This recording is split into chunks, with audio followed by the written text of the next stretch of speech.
Hello, this is Imran Amed, founder and CEO of the Business of Fashion. Welcome to yet the latest in our series of BOF live events, helping the BOF community navigate the unfolding coronavirus crisis, which has been really catching our industry by surprise. And today, I'm really delighted to have with me Achim Berg, of McKinsey Company. So please say hello, Achim. Hi, Imran. How are you? Good. How are you? You're in Germany, right? Today? I'm in Germany, and the way it looks like, I'm not going to leave Germany so soon.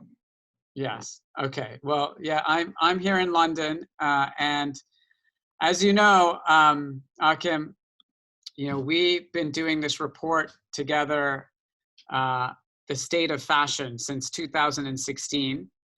Our first state of fashion report was the state of fashion 2017, because we always look ahead.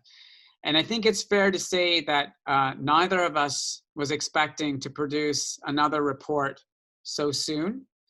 But the unprecedented situation that we find ourselves in now, I think, warranted having another look at the state of the fashion industry. And actually, it was only 3 weeks ago that Achim and I hopped on a telephone call.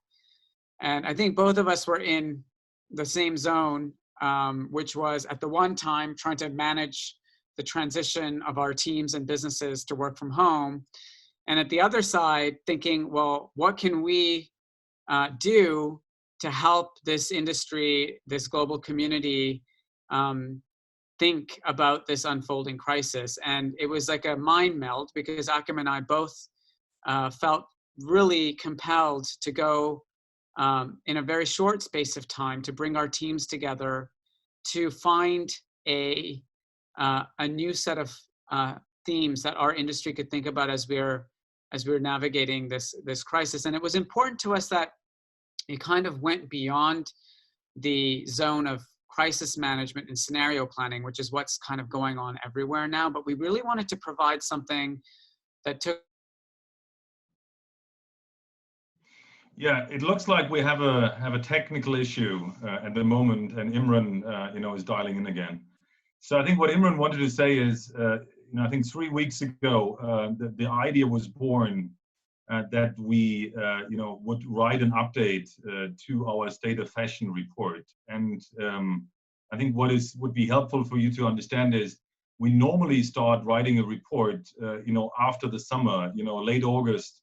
And then we have a team, on the ground, or basically one big team comprising of BOF and McKinsey colleagues, to work on the report until we publish it, end of November. So it's typically a couple of months' time we have. And in that sense, obviously, this report doesn't have the 120 pages that the last report had, but we are quite proud of the fact that we managed to write the report within basically 3 weeks. Net was even less than that. I think the report is really focused on how is the coronavirus impacting the industry. So, and it is less focused on the very immediate actions like cash management and stopping your orders and all of those measures. It's much more focused on what happens once the dust settles. So how will this industry look like when the first wave has come through, and when the confinement measures have been relaxed? So how will this industry look like? And Imran and I can see Imran now again. So, sorry, everyone. I had some technical issues, but I'm back. So I think we said, what happens once the confinement measures, are relaxed? And, we strongly believed, Imran, at that point in time, and we still do, that, we're not going to go back to normal. We're not going to go back to a pre-crisis normal. We will go to a post-coronavirus normal. And we wanted to understand what is driving that new normal. And that is what the whole report is about. And I think that's what we want to discuss today. Exactly. Okay. So just a note for you viewers, and there's almost 1,000 of you now. If you face any technical difficulties during this live event, please email our team at events@businessofashion.com. They're standing by to help you with anything that you need. And with that, I think we can get ready to start. So the first thing I wanted to do on this very first slide here is just to put everything into context. And I mean, it will come as no surprise to all of you that the fashion industry has been hit very, very hard by the COVID-19 pandemic, you know, and it's been almost like a double body blow. On the one side, you know, there's been a huge impact on demand due to store closures, consumer sentiment, and also a shift towards more e-commerce. And on the other side, there's issues around inventory misalignment, supply chain disruptions with factory closures, which are exacerbated by the fact that we are in a global supply chain that's highly interconnected. And you know, the resulting impact of a labor crisis, especially workers in low-cost manufacturing hubs in India, Bangladesh, and elsewhere. And so with the, you know, the lack of demand due to all the store closures, which have led to, you know, huge drops in consumption and the resulting tightening of the consumer belt, combined with these supply forces means that, you know, the industry has just been really hit very, very hard. And you know, I don't think this is a situation that the fashion industry has ever had to contend with before. And so while previous crises may have seen, you know, an impact on demand on a kind of either localized level or regionalized level, what we have here is, you know, demand impacted around the world, albeit in waves. And then we have the additional complication that even if the demand comes back, because of factory closures and this interconnectedness of the supply chain, is very hard even fulfill that demand in some cases because things are stuck in factories or warehouses in other parts of the world. Yeah, and if I may add to this one, I think it's also, you see the very unpredictable nature of all of this, because at the beginning, and the beginning is only 5, 6, 7 weeks ago in Europe, the whole industry was very focused about getting inventory, you know, from the Far East. Everybody was trying to, you know, to call suppliers to get product for Europe, because nobody thought that, you know, we would also, you know, would ever see a lockdown. And then within days, I think it changed, you know, completely to the other end, where everybody was canceling orders. So, and in that way, I think I'm not sure that we really have understood how all of this will play out in the Southern Hemisphere, because we're too focused at the moment on Europe, on North America. And we also see, look at Japan, look at Singapore, the virus could also come back. So we will be in a very, you know, a challenging situation for quite a while. Yeah, and I couldn't agree more, which is, it's important to note that we're just at the beginning of what seems likely to be an extended period of disruption and dislocation. But, you know, it's also important to underscore that there are opportunities that come with this kind of situation. And as Achim said earlier, we strongly believe that the fashion industry that comes out of this crisis will look very different in many respects than the one that was the way the fashion industry looked going into this crisis. And that presents, you know, our industry with a real chance to reset and completely reshape the value chain and the values by which we measure our actions. And so, you know, one of the big opportunities here for us as an industry is that, you know, no company, no individual country, no individual part of our industry is going to get through this alone. And we hope that with this report, we can help to start conversations that enable collaboration, cooperation, sharing of data. We know it's already happening anecdotally. The people I talk to say, for the first time ever, I'm talking to my competitors to understand how they're responding. And I think in order for our industry to really get through this and to use this as an opportunity to reset a system that I think many people would agree was long overdue for a bit of recalibration, that can come through this kind of openness and sharing. The next slide will also help to underscore that this is a global issue.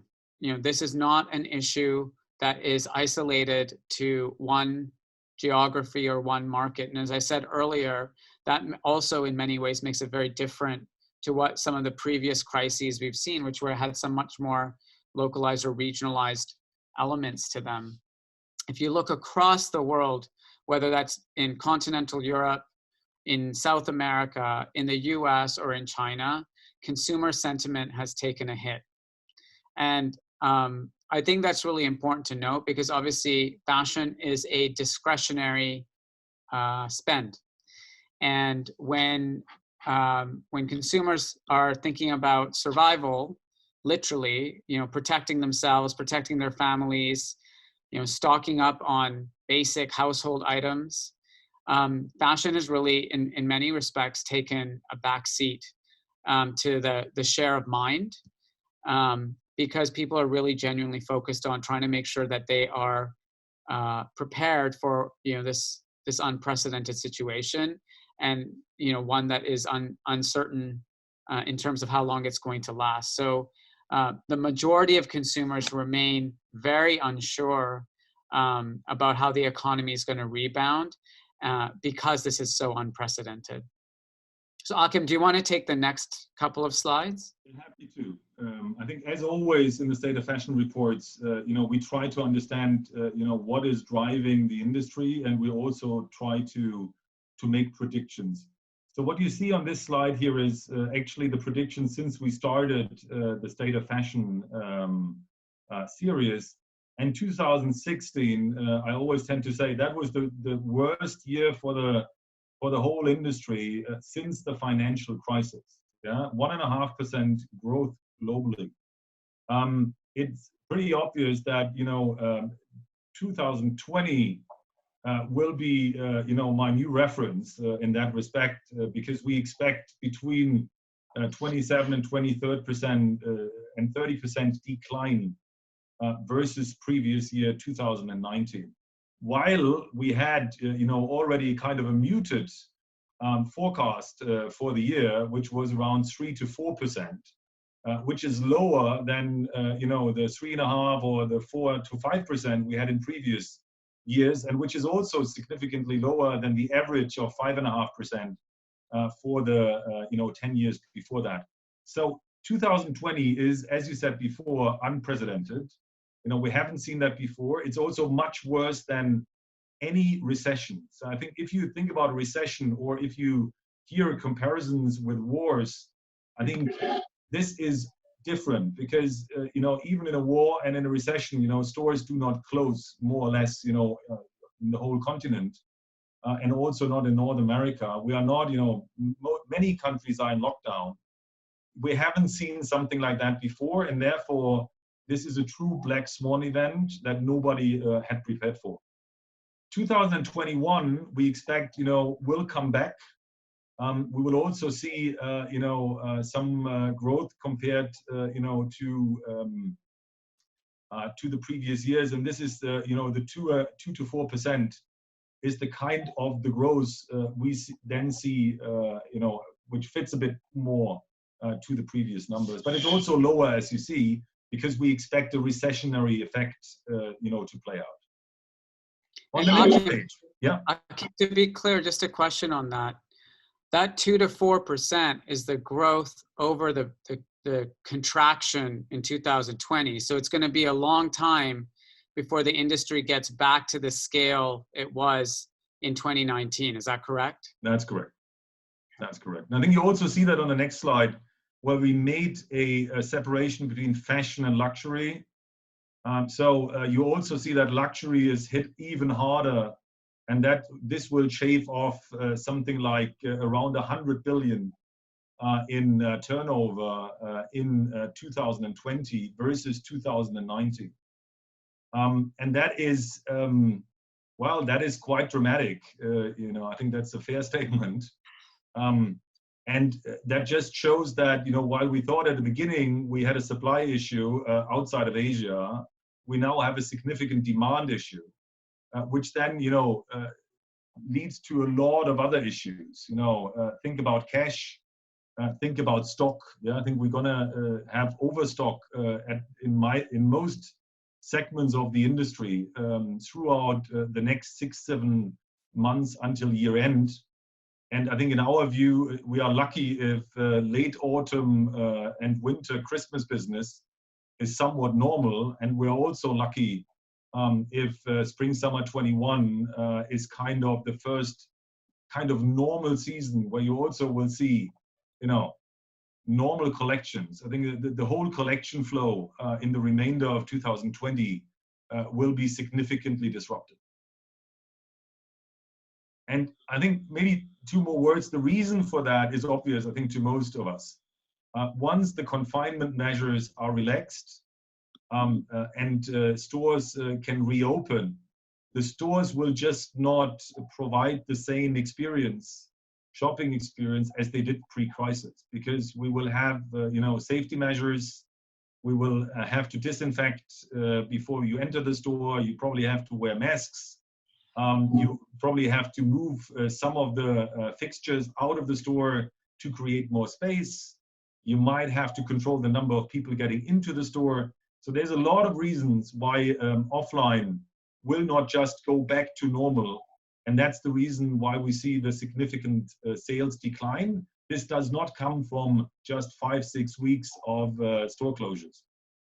Yeah, I mean, I think it's some of the experiences that you all are probably having as you go grocery shopping these days. If you can imagine those same types of measures around social distancing, you know, guards at the opening of stores, at the doors of stores, you know, monitoring and measuring how many people enter, all of that is just going to radically shift the experience in the retail store. So let's move to the next slide. So that's kind of the overall context of the crisis. Where we focused most of our attention in the report was to revisit the 3 broad areas that we always aim to explore in our State of Fashion reports. We always consider the global economy and kind of what macro trends and movements and events are having on the fashion industry. We consider consumer shifts, which is how kind of fundamental changes in consumer behavior are impacting the fashion industry. And then we also always look inside the fashion system to consider certain elements of and certain dynamics that are present within the fashion industry and how those will be in fact impacting the industry in the coming period. And so, as Achim and I mentioned early on in this conversation, these 5 themes that we're going to talk to you about are really not about what's happening in the moment. This is after the dust settles. This is what we think people need to start preparing for in kind of the post-coronavirus world, when, you know, hopefully at some point a vaccine has been discovered, or antiviral treatments have managed to contain the vaccine, or you know, other, you know, elements that are currently out of control have come into more control. There's still going to be a landscape that's, you know, fairly unrecognizable from the one that we had even just 6-7 weeks ago. The first trend that, or the first theme rather, that, you know, I would like to address is in the global economy, and that's this idea of survival instincts. And, you know, we use the word survival because the recovery from this pandemic as Achim mentioned earlier, is going to coincide with a deep recessionary environment. You know, while we weren't so bold as to use the word depression, there are some experts out there that are starting to compare the economic contraction that the global economy is facing with the one in the 1930s. And so, you know, regardless of whether it's a very, very, very deep recession or it is a depression, you know, it's going to be an environment where companies will need to be focusing on survival. And that's going to be, it requires short-term interventions like the ones that are being taken now, like cost cutting and, you know, ensuring, you know, enough liquidity on the balance sheet. But there will be other things to consider. And you know, in our survey of employees from the BOF community, over 1,000 employees in the BOF community, only 1 in 3 of these employees think their company has already started thinking about recovery planning in an effective manner. So we're encouraging companies to start thinking about this recovery position already. And while this kind of scenario planning and kind of crisis planning is happening now, thinking ahead around geographical footprint, store networks, and growth opportunities, while also thinking about emerging white spaces that may present themselves as a result of this new environment, that's essential as companies start planning for the future. Achim, is there anything you would add on this theme? I think let me re-emphasize what you said, because what we've also seen was just, you know, pure panic in many places. I think in a sense of, you know, it came so short notice that stores had to be closed, that there was, and that, you know, people wouldn't be able to come to the offices, that, you know, some of my clients, you know, bought hundreds of laptops on a Friday, you know, to distribute laptops to the employees so that they could work from home on, you know, starting Monday. They were, you know, securing cash, you know, drawing lines with the banks, you know, they were stopping any payment to anybody. And I think we've realized now that we are a couple of weeks in that, you know, any of those measures obviously has repercussions to somebody else. It's very interlinked. So if you stop, you know, you stop paying your suppliers, you know, you run the risk that, you know, some of those will not survive the crisis. If you do not take care of your employees, you know, you won't be able to, you know, to develop the next collection. So I think there's a lot of repercussions, and I think my observation is the focus of the action is changing. I think, yes, liquidity is still, you know, a core issue, but we now need a different liquidity planning than in the first days. Yeah, so more agile, more really taking care of what's going on. And a lot of my clients and people we talk to in the industry are now really focusing on reopening the stores. We've since Austria has been the first one to announce that of April 14th, which is Tuesday next week, at least small stores under 400 square meters will reopen. Of course, you need to ramp up the supply chain. You need to make sure you got the right stock in there. So there's a lot of things to plan. And I think the theme has the right name, because this is about survival. And even the strong and the big ones are challenged in this environment and need to have the right plan to get out of it and to get through it. Okay. Theme 2 is the first of our 2 consumer-focused themes. And it probably comes as no surprise that consumer sentiment is at an all-time low, you know, with millions of people out of work and many millions more worried about their jobs.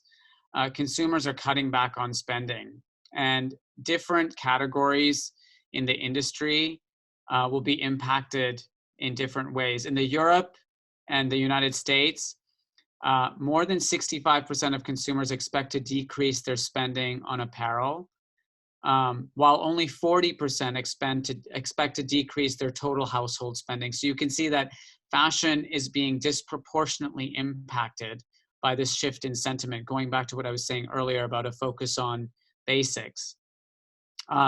what this is going to mean is there's going to be a massive buildup in inventory for our fashion industry players across segments. Mid-market brands and mid-market retailers will be hit the hardest, but across all the industry, there's going to be a big buildup of inventory. The luxury segment, we expect that consumers will return more quickly to paying full price for timeless goods, as we saw was the case after the 2008 financial crisis. So in order to address this, we are advising companies, business leaders, to be aware of a discount mindset that the consumer is going to have. The expectation is that, you know, people are going to be looking for a deal, because buying fashion for fashion's sake will not anymore be enough of a motivation for most consumers. And I think a lot of retailers will look for a deal, because they got so much stock. You know, the stores are full, the DCs are full. There's still ships arriving, you know, with goods from the Far East. So I think that stock has to get out, even if you know, they lowered the orders for autumn. I think there's a lot of stock, and as you said, it differs by price points. I would also be careful to draw too many conclusions here from what is happening in Asia, because the big difference in Asia is, in most countries, you know, they never had a full country lockdown, and therefore they also didn't have a full store lockdown.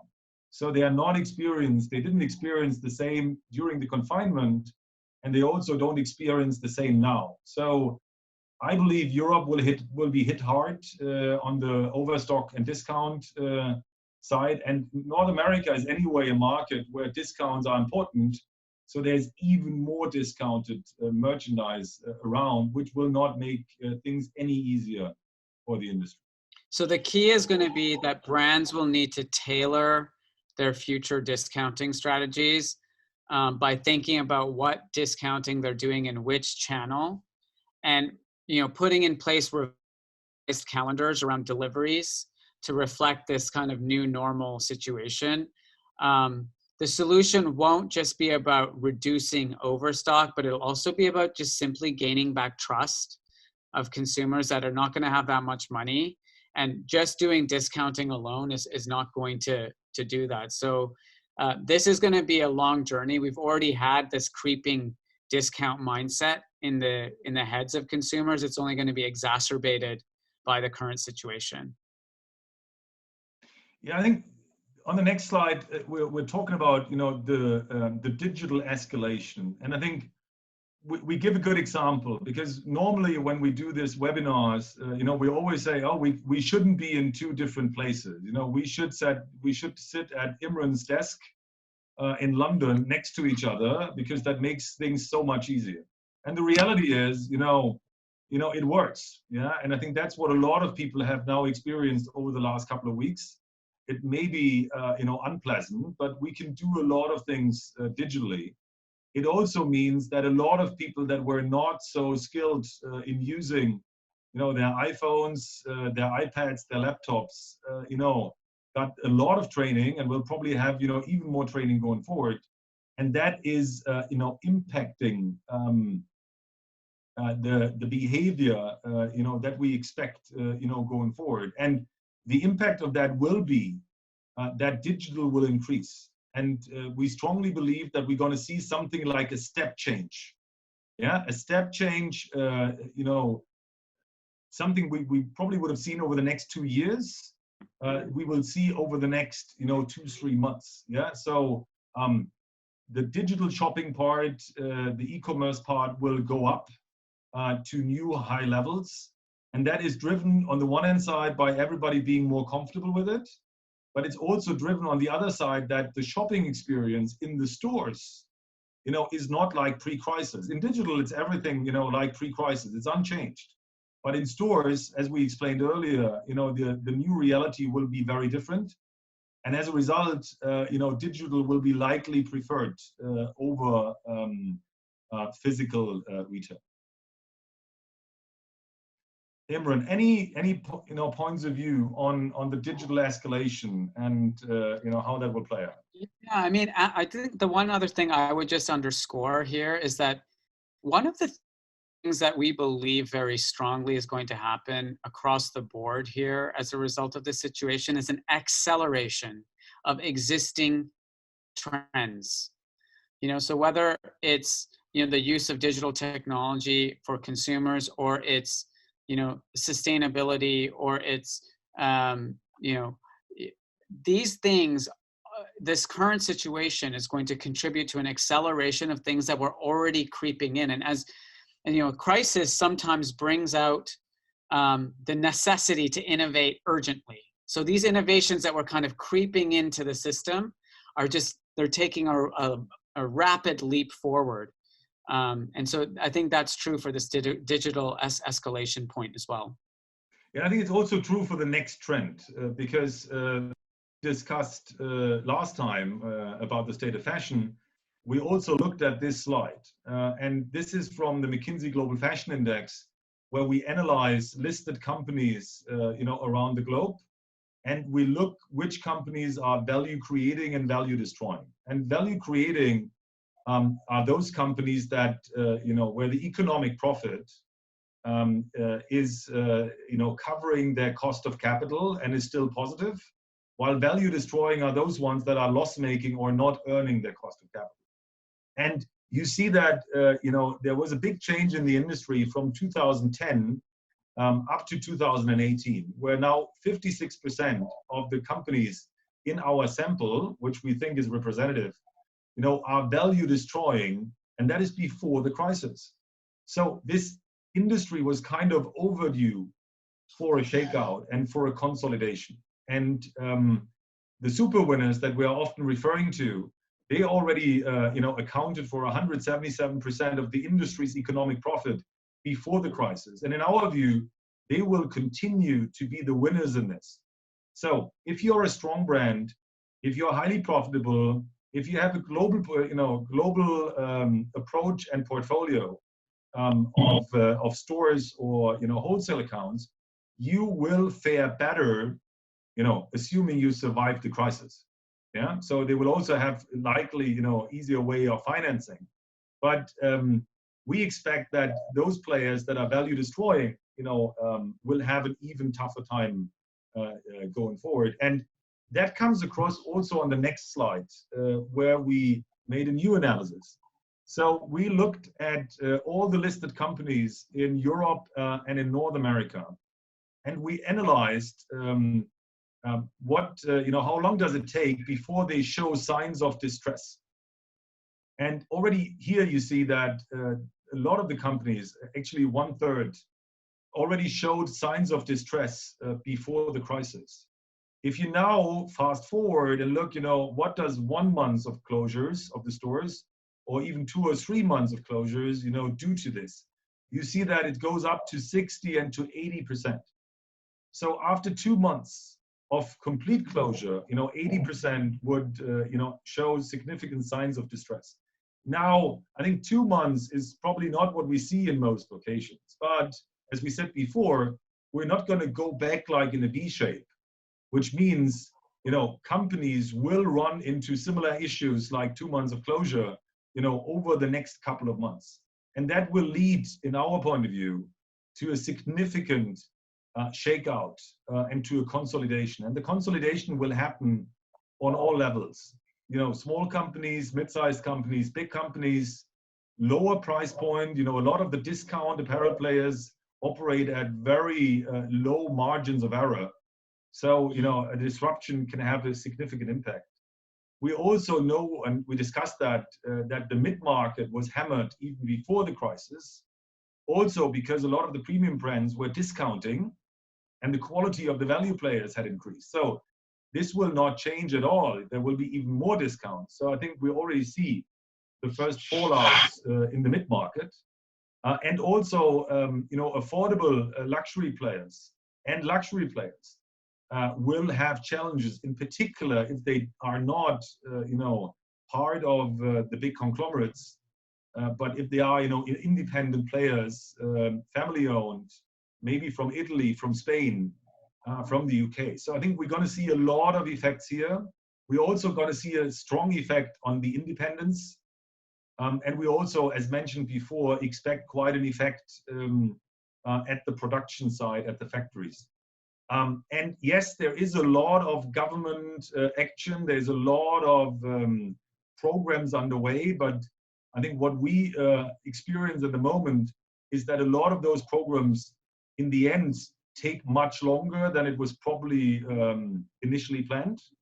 And therefore, some of the money, a part of the money will just come too late. And we will see companies, distressing quite before they get any financial support from the government.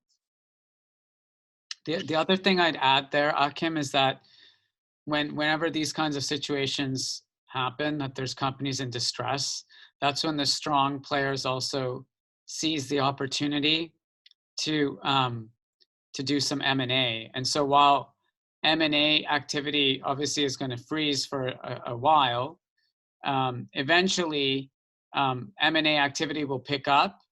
Maybe it's already starting.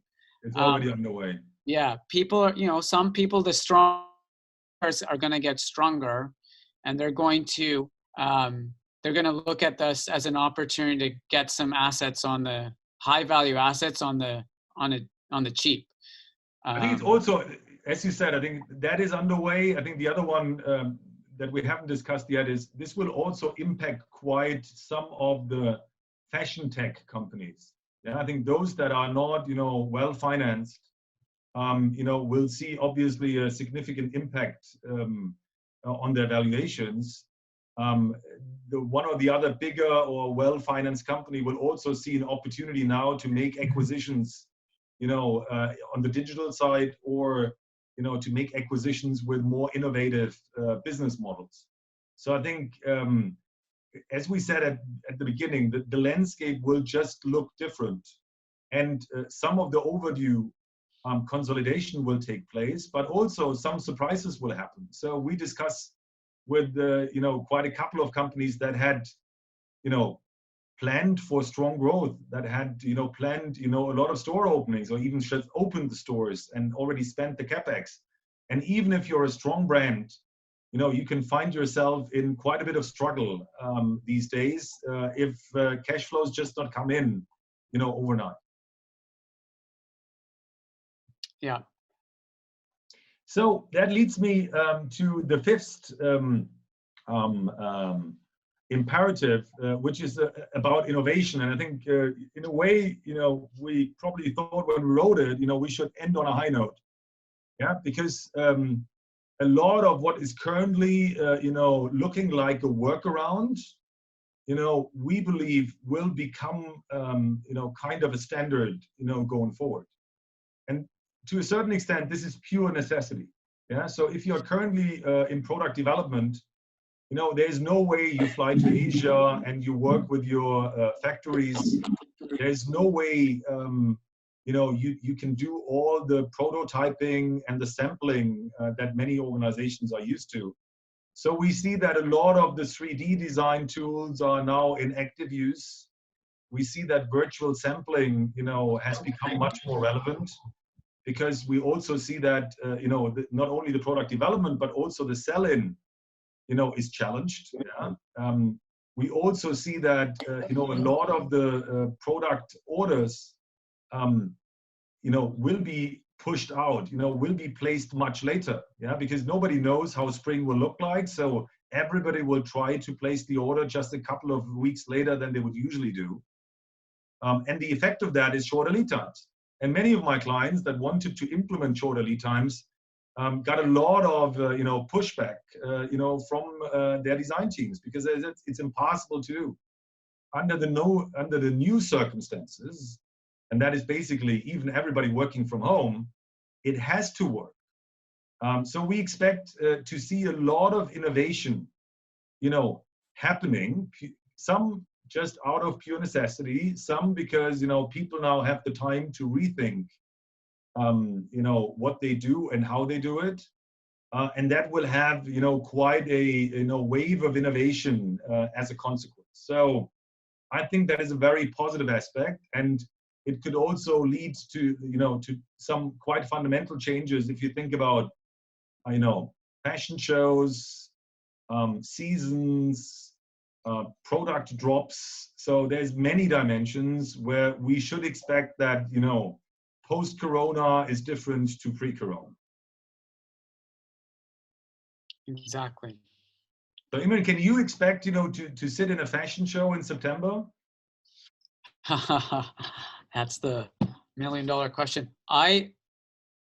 We haven't got an answer yet. If I'm going based on my gut instinct, I'm really not sure there'll be fashion shows in September. I don't know, but my gut instinct tells me maybe not. Maybe not. Let's see. So we will see also quite some innovative solutions on that, and some will also have to cut budgets in order to get through all of this. So I think that were the 5 themes that we think will be dominant in shaping the industry once the dust settles. And there's a couple of questions that we would recommend you should ask yourself. So maybe I get started here with survival instincts. This is really, you should expect that, there's a lot of unpredictable change coming your way over the next couple of weeks and months. The virus, could come back in some of those locations or geographies that, we currently think it's done. There will be challenges, because of, your suppliers, your customers, are not able to do what you expect them to do. And therefore, you need to have survival instincts, to get through this, and you need to become much more agile to deal with all the challenges that are ahead of you. Discount mindset. I think Imran said it. How do you get through this? How do you, on the one hand side, clear all the overstock, while on the other side you protect your brand? How do you avoid that, 100% of the product in a store is discounted to a certain extent? How do you make sure that the fashionable items, at least sell at full price, at least for a short period, while maybe everybody else, in your neighborhood is at full discount, and while some of the players, will have to discount in order to generate cash to not go bust. So what's your strategy to deal with that, and how do you find the right balance? Digital escalation is, how do you really benefit from that trend? And we have a lot of clients that ask, whether they should now double down on digital because they don't have their fair share in digital compared to offline. And I think our answer is, if you can afford, yes, you should, because this is clearly the future. And we knew that. This is not new. This is one of the accelerations that you mentioned, Imran. So what's your digital strategy during the confinement period, but also afterwards, and once you reach the new normal? And then in the Darwinian shakeout, I think, obviously, for those ones that are under attack, how do you protect yourself and your shareholders, your employees? On the other side, is there parts of your business you would want to divest? Is there also an opportunity, on the other hand, how you could benefit from what's going on and get become more digital, become more innovative? So there's quite, it's probably a blend here of challenge and opportunity, depending on where you are. And then finally, the innovation imperative. I think there is, of course, a way now to muddle through this crisis, to only take care of your cash positions, to play safe, to somehow get through it. I'm not sure that you are in a good position if you are not in parallel, really innovate your business model, make changes to the ways of working, make changes to the way you lead an organization. So there's a great opportunity here to build something that is different than pre-crisis, and that is better than pre-crisis. And in that respect, watch out for those opportunities and make a plan, and realize what works now as a workaround might be better than what you had, as a regular process before. Okay, great. Thank you, Achim, for that. I think we have about 15 minutes left, and I wanted to make sure we had so many questions come through, and there's still over 1,000 people watching, so there's even more questions coming through now. Our first question is going to be from Nadia in New York. And while we're waiting for Nadia, Achim, I think the questions that you posed there at the end are absolutely critical because, as we're trying to underscore with all of the work that we've done on this report, this is an opportunity as well as a crisis. And so, really thinking carefully about those questions will position you well to find that opportunity. Okay, there's Nadia. Hi, Nadia. Hi, how are you? Good, how are you? We're doing okay here, thank you. All right, happy to have you with us today. What's your question? Yeah, so first of all, thank you for doing this session. It's been really interesting. My question is actually something, Imran, that you've spoken to a lot, even before this crisis has become a huge part of our lives. So I'm really interested to hear more from, I guess, a macro cultural standpoint, what you think the impact will be. So one thing that I've been thinking a lot about is just how the last several decades have really just been a consumption-based culture.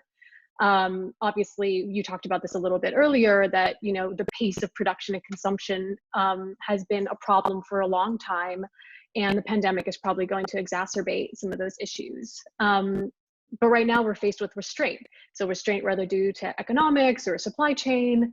But I think there's this really interesting question about the future, which is, restraint has this double-edged sword of leading to quite a bit of creativity and freedom, right, in the long term. When we have barriers, we actually become a bit more creative in how we make things or think through problems. But of course, it's going to have a deeply significant effect on growth and economics. So I guess from both of you, from McKinsey and from Imran, what you believe a restraint-based fashion or luxury industry looks like as maybe we move away from that sort of rampant consumerism and production cycle. I'll take a first crack, Achim, and then, you're right. This has been something, Nadia, that, has been on my mind and on the minds of my team for a while now. Earlier this year, we produced a story, in January, and we learned that the fashion industry produces 114 billion garments of clothing. It was a statistic provided to us, I think, by the Global Fashion Agenda. And I just found that number staggering. And I started thinking about, well, why is the industry producing that many garments of clothing every year? And it's because so much of our industry has moved towards a culture of producing more items of poorer quality that are worn for a shorter period of time. So when you ask me about where I think the industry might as a result of this current situation, everyone's at home now. They have all the clothes they need. I mean, I've certainly realized, I don't need any more clothes. Don't say that, Imran. Well, it's true. I just feel like when you do the personal calculus and you think about what psychologically we're all going to feel like at the end of all of this, where real value comes from, where real fulfillment and satisfaction and enjoyment comes from, I think this hedonistic treadmill of constantly consuming more things, my view is that there will be a shift amongst some consumer groups where that changes. I don't think that's going to be a universal thing, however. And so I think, it's really going to depend on which kinds of consumers in which markets, at what stage of kind of consumption overload they're at. And so it's hard to draw hard and fast rules, but I know I speak for myself when I say that I do think there are some people out there who are going to approach consumption fashion very differently. So I agree and disagree, Imran. So just for the fun of it. No, seriously, I think you're absolutely right that, we all found out over the last couple of weeks that, fashion to a high degree is a discretionary product. And if you're sitting at home and if you do not have, occasions to wear, you also have less reasons to buy. And that's also why online, at least in the first couple of weeks, declined by on average 20–30% in the fashion category. You are also right that the number that is produced is scary. I think if you now fast forward to 2030, the number that is predicted is 80% higher than that. So, and that is mainly driven by consumption behaviors in the West, but also by emerging markets adapting consumption behaviors of the West. So, and in that sense, I think that sustainability is a mega trend. It's here to stay. It definitely plays a strong role in Europe. I think it starts to play a stronger role in North America. But there's a broader issue, and I think the emerging markets, rightfully so, feel they also, want to consume and will consume, and therefore we might see changes in some parts of the West. I think if we are, recovering from the recession, we will see a continued growth in volume driven by the emerging markets, and therefore we also believe that the whole sustainability debate is as important as ever. It hasn't changed. If you fast forward 10 years and we do not change our basic, behaviors towards sustainability, this crisis will look like a bump in the road. And therefore, I think, yes, we should rethink and we should change behaviors, but we need to do that, more drastically than what this crisis will bring out of us. Okay. Thank you, Achim. Thank you, Nadia, for your question. Thank you. Stay safe. All right, you too. Next, we're moving to Elisa, who's coming to us from Italy. Yeah, Achim, you and I have had this debate about the consumption thing. I guess, yeah, I think, there's certain that's what I meant, certain parts of the world where that consumption machine is still alive and well. But I do feel like this, in other parts of the world, this will have a long-term impact. There's Elisa. Hi, Elisa. Hi, how are you? We're well. Nice How are to see you? again. Yeah, nice to see you too. What's your question today, Elisa? So my question is related to the business models of second-hand market and rental market. How do you think the crisis is going to impact them? I'm between two sides. I can see a bigger stigma towards used clothes on one hand. And on the other hand, I can see it as an opportunity to give a use to the inventory and also to the circular economy trend that I think will go up. Yeah, I mean, if you'd asked me 6 weeks ago, or asked any expert 6 weeks ago, the rental market and the secondhand market were two of the big opportunities in this industry. Growing very, very quickly with some very innovative players. And I don't have any evidence for this, but I do feel that there will be a stigma attached to particularly rental, but also secondhand clothing for a certain period of time. Just because this virus and how it's spread is still uncertain. We don't understand a lot of the factors around its transmission, and there's so much misinformation out there. So even if there's experts who are very clear about how it works and how the virus spreads, I think there's a lot of information out there that's being spread which is inaccurate, which has created an environment of kind of fear. And for certain kinds of psychographics, that fear will lead to a stigma associated with some of this use of clothing that's either been put aside for rental or secondhand. Achim, I don't know what you think. No, I agree. I think we also see from our colleagues, working in China that trying on clothes in stores is not overly popular. Also in footwear retailing, they disinfect shoes, after, they have been tried on. So I think for the intermediate period, I'm fully with you. But this is probably something more like the next 6 to 12 months. Yeah.